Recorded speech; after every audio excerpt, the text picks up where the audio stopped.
So we look at the setup. As I said, setup for the most part from the stuff we did last session is good. You're getting yourself behind the golf ball nicely, getting a more neutral position. The problem was, as you went back, eyes were sort of following that club just to see where that club was going and sort of making a check to see where that club is in a good spot. In actual fact, it isn't a good spot, but because your head is cranked that way, it means your shoulder's now going to swing on a slightly steeper angle. When you get to here now, your arm then starts going quite high. So at this point here now, your left arm quite high. Yeah.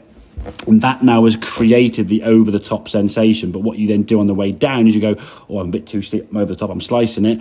I know, I'll just shallow out this club, which you do, to be fair, really, really well. And you get the golf club into this position here, absolutely perfect. I mean, through your right forearm there, pretty much. Yeah, spot on for playing. But the problem was, you got the club on plane at what sacrifice? That part of your glove now is pointed at the sky. So you get back the frame before it was. There you go.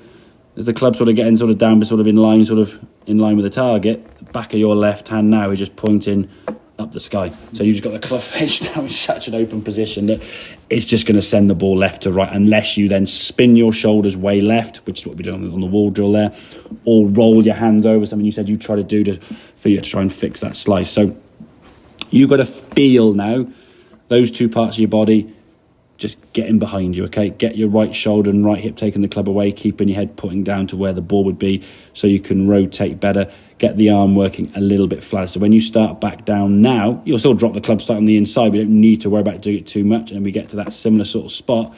The back of your left hand now is a little bit more this way as opposed to up there. So that club now is in a much more square position. Now, in this case, as we saw, you came back to the golf ball. Club was working on a decent path. The shoulders there at impact are just open, as we said, which is good.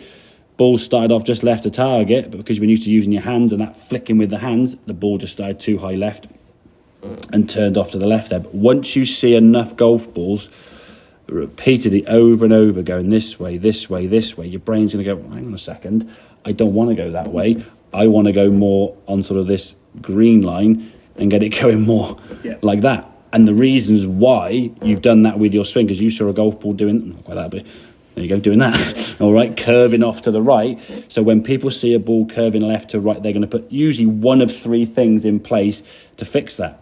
Roll the hands, that's what you do. Sit on the back foot and try and pull it left, which is part of you do, or come over the top, which you tried not to do, okay? So one of those three things, or all of the above, people will do, if the ball's slicing right, they'll just do this, or the people just do that, or they'll do that to send it left, because they just think, well, hang on, if the golf ball's going to spin left to right, I've got to start the ball now over here somewhere. And again, at what sacrifice? Usually at distance and contact's going to be massively affected, okay? And then every now and then they might get to those two or three wrongs, making a right on the ball, as we saw that first one goes dead straight, What we've got to try and do is find that path to be shallower because of what your right shoulder isn't doing, I suppose, on the way down, okay? I would practice that wall drill. Again, start up without the golf club in its first place. Get your hands across your shoulders. Turn your right to the back as far as you can. And then just try and bump the wall now with your... Exactly, So you're keeping this back here. So when you come into impact, there's a little bit of sort of spine lean. And at the point of contact, the feeling is that your shoulders will be kind of in this position at impact, Right. Because that gives the club a chance to catch up and not need to be flipped or rotated or rolled over or whatever, okay? As I said, when you're putting that speed into the golf swing, your body will rotate and will open up. And that position there at impact with your shoulders aiming just left is absolutely fine. Right. What we don't want is it be going when you're almost facing your chest to target impact. Because that means then that path's going to be going way left to target, okay? So to summarise in a shortened form, go out of the way. There you go. Right shoulder, right hip, more movement on the way back, less movement on the way down. Right. That's it, okay? Obviously, we said looking at the ball there, okay, because that's something I think some have a bad habit, sort of like following the club here and moving elsewhere. And I think because you're always conscious of what that club was doing or not doing, as the case may be, you would just follow it with your eyes. And that's what's causing the shoulders to get stiff. And that sort of chain reaction then created the other things in the downswing.